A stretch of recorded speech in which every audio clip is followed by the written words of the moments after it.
जब आपके रक्षक भगवान होंगे तो आपका कोई बाल भी बांका नहीं कर सकता, बिगाड़ नहीं सकता। इसलिए कहता हूं जगत के भरोसे ना रहा करो, जगन्नाथ के भरोसे रहा करो। हमारे साथ श्री रघुनाथ, हमें किस बात की चिंता। एक भरोसा भगवान, हमारे साथ भगवान है। बस प्रहलाद की तरह समर्पण। ये दास अनिरुद्ध आपके सामने बैठा है, सच बताऊं मुझे भगवान के सिवा किस पे भरोसा है, किस पे भरोसा करें। इसलिए भगवान के भरोसे रहो। भगवान सब जानते हैं, सब सुनते हैं। दुनिया के लोग अपने अपने हिसाब का जानते हैं, अपने अपने हिसाब का सुनते हैं, अपने अपने हिसाब का समझते हैं। आपसे स्वार्थ है तो लोग आपको राम राम करते हैं, आपसे स्वार्थ ना हो तो लोग आपको राम राम भी नहीं करते। ये बात सही है।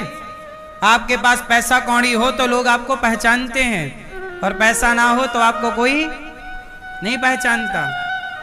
इसलिए खेल माया का है, तो जब माया का खेल है तो क्यों ना माया पति को रिझाया जाए। वो माया के पति हैं, खेल माया का है।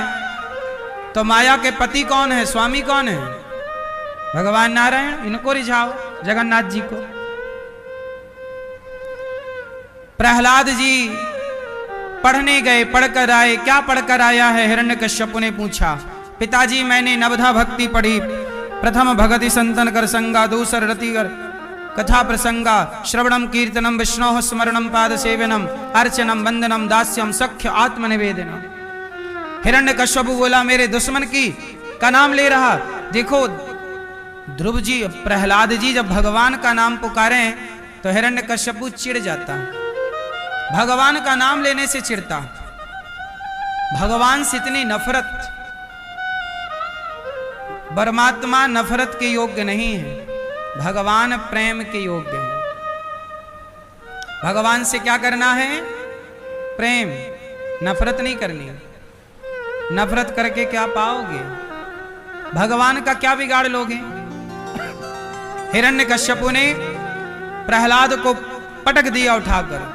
बड़ा भगवान भगवान करता, चल बोल तेरा भगवान कहां है? प्रहलाद जी ने अपने मित्रों को उपदेश दिया, कहो महाराज चरित प्रज्ञ, छोटी सी आयु में ईश्वर का चिंतन करना, भगवान के भजन के लिए बुढ़ापे की का इंतजार ना करना। बुढ़ापा आएगा इसकी जरूरत मतलब संभावना नहीं कि आ ही जाएगा। हिरण्यकश्यप बोला कहां तेरा भगवान है तो मुझे दिखाई क्यों नहीं पड़ता? प्रहलाद जी बोले पिताजी गुलाब में खुशबू होती है, आप लोग बताओ गुलाब में खुशबू है? हाँ या ना? क्या दिखाई पड़ती है?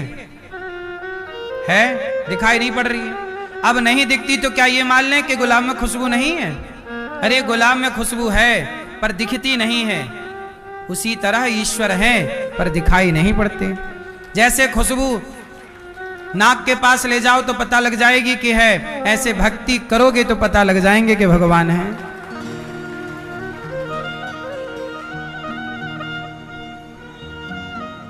अच्छा ये बताओ गुलाब में और क्या है? ये मैया बताओ, गुलाब वाली मैया, इसमें और क्या है? खुशबू है, और क्या है इसमें? आपको क्या दिख रहा है इसमें? हाँ, रंग दिख रहा है, लाल गुलाबी रंग है। और क्या दिख रहा है? पंखुड़ियां। और क्या है? क्या? ये मैया बताएंगे, पीछे वाली मैया बोलो मेरी माँ, इसमें और क्या है? क्या क्या है? इस गुलाब में शहद भी है। बोलो हाँ, हनी है कि नहीं? लेकिन इसकी हनी कौन ग्रहण कर सकता है? केवल मधुमक्खी, मक्खी नहीं, मधुमक्खी। जैसे इस गुलाब में शहद भी है पर इसकी शहद कोई वैज्ञानिक नहीं निकाल सकता। शहद निकालेगी तो केवल मधुमक्खी, मधुमक्खी इससे शहद ग्रहण कर लेती है, हमें और आपको नजर नहीं आती। उसी प्रकार जैसे गुलाब में शहद है, पर आज तक किसी को गुलाब में शहद नहीं दिखी। दिखी क्या? बस मधुमक्खी ने ग्रहण किया। ऐसे भगवान भी संसार में है। कोई भक्त मधुमक्खी की तरह बने तो वो संसार में विराजे कण कण में भगवान को ग्रहण कर सकता है। प्रहलाद वो मधुमक्खी हैं जो परमात्मा रूपी शहद को ग्रहण कर लेते हैं। हिरण्यकश्यपु ने पूछा, कहां है तेरा भगवान? बोले, इस खंबे पे है। इस खंबे पे भी है, आपके भीतर भी है, मेरे भीतर भी, ये कण भी है, ये इसमें भी है, इसमें भी, सब में ईश्वर। न केवलम में भवतश्च राजन सबई बलम बलिनाम चा परेशा। सबके बल भगवान है। हिरण्यकश्यपु बोला, इस खंबे पे है? हाँ है। जो खंबे पर प्रहार किया, एक मुठिका का, खंबा टूट गया। खंबा टूटा, खंबे से नरसिंह भगवान प्रकट हो गए। क्यों प्रकट हो गए भगवान? क्योंकि भक्त ने कहा था कि इस खंबे पे भगवान है। नहीं प्रकट होते तो ध्रुव प्रहलाद की बात झूठी हो जाती। भक्त का वचन झूठा ना हो, भक्त के वचन को सत्य करने के लिए आज भगवान खंबे से प्रकट हो गए। भगवान अपने भक्तों के वचन को सत्य करते हैं। भगवान अपने भक्तों के वचन को, बस वो भक्त प्रहलाद जैसा हो, प्रहलाद जैसा ये कहने वाला हो कि हाँ यहां ईश्वर है। विश्वास मंत्र जाप मम दृढ़ विश्वासा, विश्वासो ही फलदायक। विश्वास है तो ईश्वर है, नहीं विश्वास तो क्या भगवान? कहां भगवान? क्यों? मोकू कहां तो ढूंढे बंदे, मैं तो तेरे पास में। खोजी होए तुरंत मिल जाऊं, एक पल ही की तलाश में। मोकू कहां तो ढूंढे बंदे, मैं तेरे विश्वास में। विश्वास है तो ईश्वर है। नामे कावा नामे काशी में, नामे कावा ना रहता कैलाश में। ना काशी ना कावा ना रहता कैलाश में। मोकू कहां तो ढूंढे बंदे, मैं तो तेरे पास में। मैं तो पास हूं, बस तू विश्वास से पुकार तो सही। गुलाब में है तो शहद, मधुमक्खी तो आए। आप प्रहलाद तो बनो, आप मीरा तो बनो, तब ना आपको ईश्वर की अनुभूति होगी। रावण भी देख रहा है राम को, विभीषण भी देख रहे हैं राम को। रावण नहीं पहचान पाया, विभीषण पहचान गए। जबकि रावण ज्यादा विद्वान है, विभीषण कम पढ़े लिखे हैं। बोलो हाँ, ईश्वर को देखना है तो रावण की आंखों से नहीं, विभीषण की आंखों से देखना होगा। दुर्योधन की आंखों से नहीं, अर्जुन की आंखों से देखना होगा। अब आप लोग बताओ कि आपके पास आंखें विभीषण वाली हैं कि रावण वाली हैं? हिरण्यकश्यपु वाली होंगी तो खंबा दिखेगा, और प्रहलाद वाली आंखें होंगी तो खंबे में भगवान दिखाई पड़ेंगे। बस आंखों का खेल है। अब आपके पास आंखें कौन से ब्रांड की हैं? यदि भक्ति से भरी आंखें हैं, प्रेम से भरी आंखें हैं, आंखों में प्रेम का चश्मा है, भक्ति का चश्मा है, तो ईश्वर दूर नहीं है। और वह घमंड का चश्मा है, अभिमान का चश्मा है, तो लगाए रहो चश्मा। रावण कम पढ़ा लिखा था क्या? रावण जितना विद्वान, रावण के बाद धरती पे कोई हुआ ही नहीं। बोलो हाँ, रावण के जितना विद्वान, रावण के बाद धरती पे कोई हुआ ही नहीं। इतना विद्वान था, लेकिन इतना विद्वान होके भी राम को ना पहचान सका। वो उसे पहचान गई माता शबरी, जो कि अनपढ़ थी। कब शबरी काशी को धाई, कब पढ़े आई गीता। साचे मन के मीता, रघुवर साचे मन के मीता। शबरी माता राम राम जप के पहचान गई, और रावण वेद पढ़ पढ़ के भी नहीं पहचान पाया। इसलिए मेरी माँ, भगवान मिलते हैं प्रेम से। राम ही केवल प्रेम प्यारा, जान ले ये जो जान निहारा। प्रहलाद के लिए नरसिंह भगवान आए। हिरण्यकश्यपु बोला, मैं नहीं मरूंगा। क्यों नहीं मरेगा? बोले, ना दिन को मरूं ना रात्रि को। भगवान बोले, ना ये दिन है ना रात है, संध्या का टाइम है, शाम, अब तो मरेगा। बोले, मैं ना ऊपर मरूं ना नीचे। भगवान बोले, गोद में लिए बैठा हूं, काय के लिए? तुझे खिला रहा हूं, अब तो मरेगा। बोले ना अंदर मरूं ना बाहर। भगवान बोले देहरी में बैठा हूं, ना अंदर है ना। बोले ना अस्त्र से मरूं ना शस्त्र से मरूं। भगवान बोले ये नाखून काय के लिए, काय से मारा भगवान ने। मैया आप लोग भी नाखून से किसी को मार सकती हो ना, हैं? मैया आप लोग भी अपने नाखून से किसी को मार सकती हो कि नहीं? नहीं। हिरण्यकश्यपु को भगवान ने अपने नख से मारा। हिरण्यकश्यपु बोला अभी भी नहीं मरूंगा मैं। क्यों नहीं मरेगा? बोला 12 महीने में किसी महीने नहीं मरूंगा। ना चैत्र ना वैशाख ना जेठ ना आषाढ़ ना सावन ना भादो ना कुंवर ना कार्तिक ना घन ना पूस ना माह ना फागुन, कहीं नहीं मरूं। अब बता कब मारा फिर हिरण्यकश्यप? मैया बताएंगी हमारी। ए मैया तुम टप्पी टाप रहो मेरी माँ। ये मैया हमारी बताएंगी, आगे वाली मैया, आगे वाले विद्यार्थी बताएंगे। मैया बताओ कौन से महीने में मरा हिरण्यकश्यप? 12 महीने में तो नहीं मरा। मैया बताओ कौन से महीने में मरा? बैकुंठ महीने, फागुन में। तो फागुन 12 से अलग है क्या? हैं? फागुन में क्या आता है? होली। आप बताओ होली में तो होलिका मरी थी। कब मरे हिरण्यकश्यप? कब मरा? 12 महीने में। कौन से? 13वें महीने में मरा था। कौन सा महीना था मैया बताएं? पीछे वाली मैया हैं? कौन सा? हाँ अधिक मास। कौन सा महीना?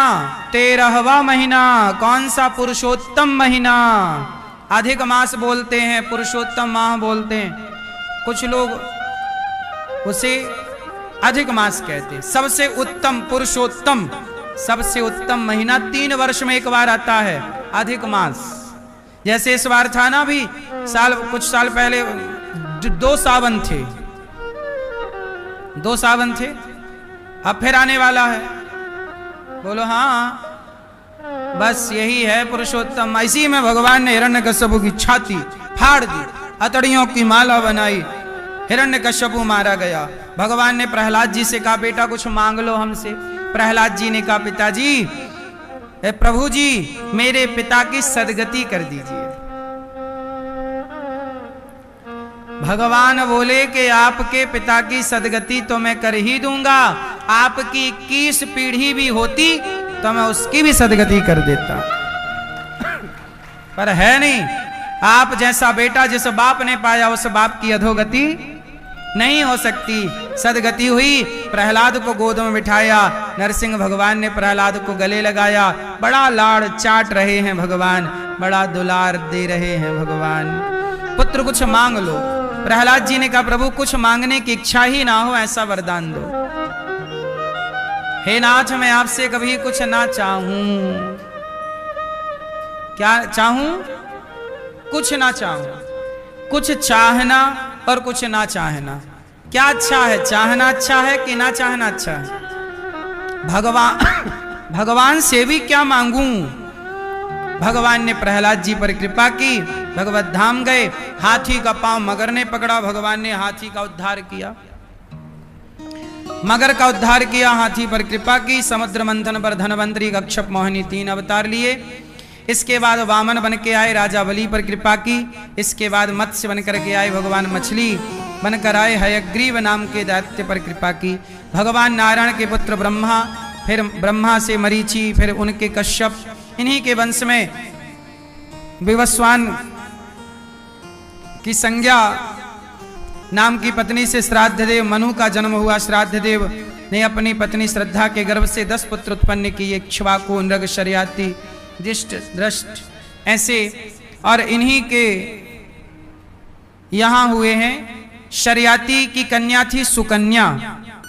सुकन्या जिनका विवाह चमन ऋषि से हुआ। चमन ऋषि की इन्होंने आंखें फोड़ दी। तपस्या कर रहे थे, उनकी आंखें चमक रही थी। उनको लगा कि कोई चमकीला पदार्थ है तो डाल दिया ऐसे तिनका, फूट गई आंखें।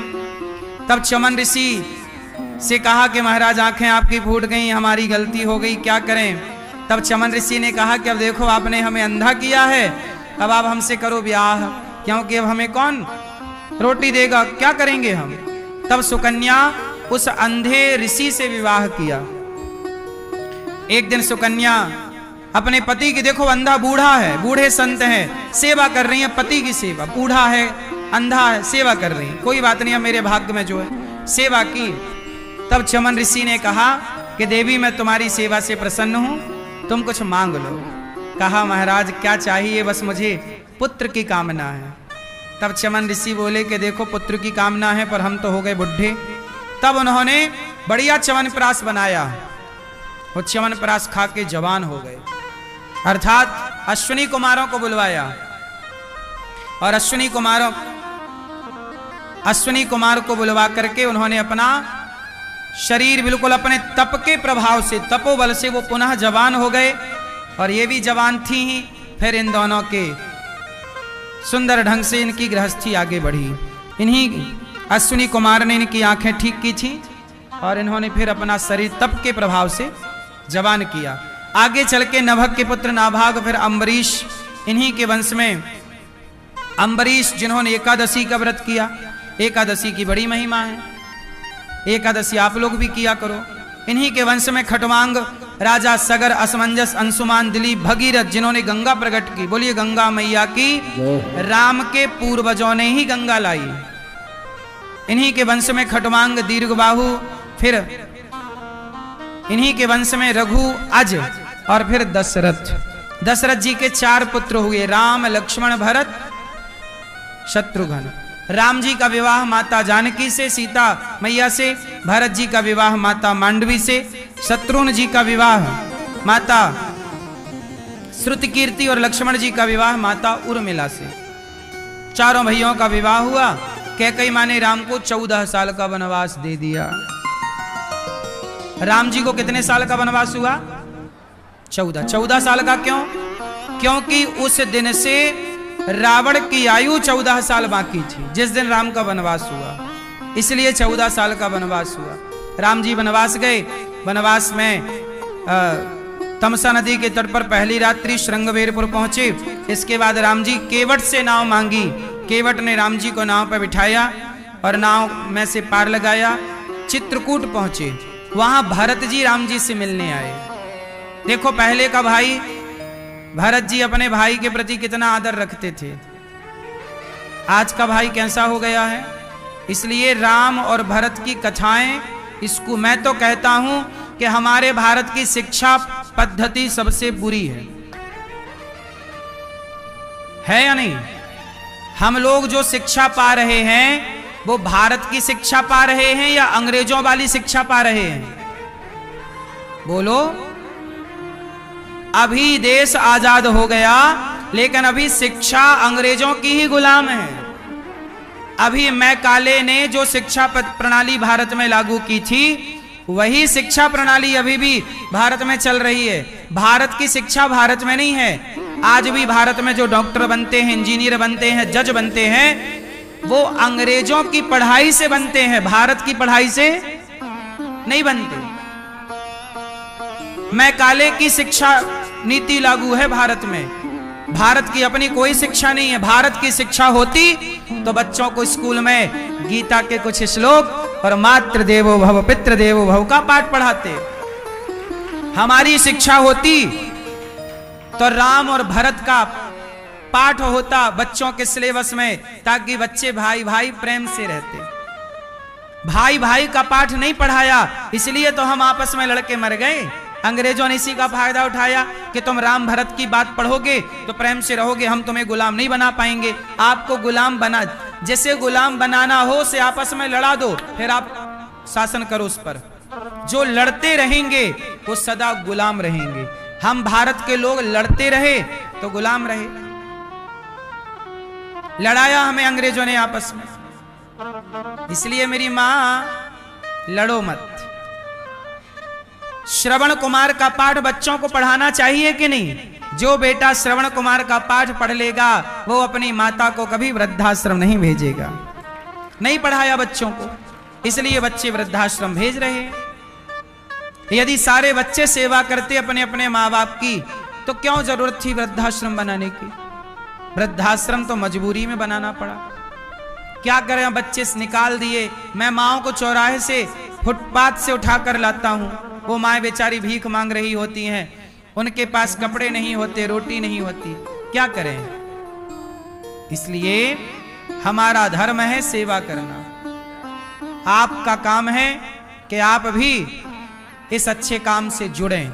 और मैं आपसे यही प्रार्थना करता हूं कि भारत में भारत की शिक्षा प्रणाली लागू हो। जज बने तो भारत की शिक्षा पढ़ के बने, तब ना वो भारत के सनातन संस्कृति के हिसाब से, भारत के हिसाब से न्याय कर पाएंगे, भारत के पक्ष में न्याय करेंगे। अब भारत के पक्ष में न्याय होता नहीं है। इसलिए मेरी मां, हमारी शिक्षा प्रणाली ठीक होनी चाहिए। भगवान राम से मिलने भरत जी गए, मिलकर के भरत जी आए, क्या लेकर आए? चरण पादुका। राम जी पंचवटी गए, रावण ले गया माता सीता को और राम जी रोते रहे। राम जी ने शबरी मां पर कृपा की, शबरी से मिले, नवधा भक्ति सुनाई, शबरी के बेर खाए। शबरी के घर जाके क्या किए राम जी? बेर खाए। फिर बाली को मारा, सुग्रीव से मित्रता की, हनुमान जी को लंका भेजा, राम जी ने सेतु बनवाया, रामेश्वरम की स्थापना की, राम जी ने रावण को मारा, सीता मां की अग्नि परीक्षा हुई। अच्छा, सीता मां की अग्नि परीक्षा क्यों हुई थी? क्योंकि अच्छा ये बताओ, रावण ने जिन सीता मां को चुराया वो असली सीता थी कि नकली? कौन थी? नकली सीता। असली सीता कहां थी? अग्नि में। तो जो अग्नि परीक्षा थी वो अग्नि परीक्षा नहीं थी, असली सीता मैया की वापसी थी। राम जी राजा बन गए, भरत जी से मिलके सिया जी रानी बन गई। अच्छा, क्या हुआ? अयोध्या में एक कोई सज्जन रहा करते थे, यमुना सरयू के उस पार। उनकी पत्नी, धोबी भाई साहब थे, उनकी पत्नी आज रात को घर नहीं आई। सवेरे पत्नी आई तो धोबी ने पूछा कि तुम कहाँ थी? तो बताया उसने कि मैं केवट के यहाँ रह गई थी, पानी बरस रहा था इसलिए आ ना पाई। तो धोबी ने बोला कि अब हम तुम्हें स्वीकार नहीं करेंगे, तुम पर पुरुष के पास रहकर आई हो, मैं कोई राम नहीं हूं कि सीता को स्वीकार कर लूं। लो भैया, धोबी की इस बात से पूरी अयोध्या में हल्ला हो गया कि सीता मां तो रावण के यहाँ रह के आई हैं, पता नहीं शुद्ध हैं कि अशुद्ध हैं, सही हैं कि गलत है। अच्छा बताओ, सीता मां को वनवास किसने भेजा? गर्भावस्था में किसने भेजा? मैया सीता मां को वनवास किसने भेजा? किसने? रावण ने। ये मैया बताएंगी, सीता मैया को वनवास किसने भेजा? हैं? राम ने। माता सीता को वनवास राम ने नहीं भेजा, सीता मां को वनवास भेजा प्रजा ने। किसने भेजा? भाई धोबी ने कहा कि सीता पता नहीं शुद्ध हैं कि अशुद्ध हैं। फिर और लोगों ने भी बोला कि बात तो सही है, रावण के यहाँ रही हैं, पता नहीं कैसी हैं। तो सारे लोग बोले कि सीता आप अग्नि परीक्षा दे दो। सीता मैया बोली कि लो, अब जब हम अग्नि परीक्षा देंगे तब इन लोगों को हम पे भरोसा होगा। तो जिस प्रजा को हम पर भरोसा ही नहीं, सीता मैया बोली ऐसी प्रजा के साथ मैं कैसे रहूंगा। तो सीता मैया बोली मैं अग्नि परीक्षा तो दे दूंगी, लेकिन अब मैं रहूंगी नहीं इन लोगों के साथ। लेकिन अभी मेरे पेट में राम के बच्चे हैं, तो पहले इनको जन्म दे दूं, क्योंकि मैं चली जाऊंगी तो ये बच्चे भी चले जाएंगे मेरे साथ। इसलिए अभी मैं लीला समाप्त नहीं कर सकती। इसलिए सीता माँ ने कहा कि कुछ दिनों के लिए, राम जी से स्वयं सीता माँ ने कहा कि मुझे कुछ दिनों के लिए संतों के आश्रम में भेज दीजिए। तो संतों के आश्रम में गई, वाल्मीकि जी के यहाँ लवकुश को जन्म दिया। वाल्मीकि जी ने पढ़ाया लिखाया। लवकुश जब बड़े हो गए, थोड़ा बड़े समझदार हो गए, तो सीता मैया ने अपने दोनों बेटों को पिता के हवाले किया, राम के। ये रहे आपके पुत्र।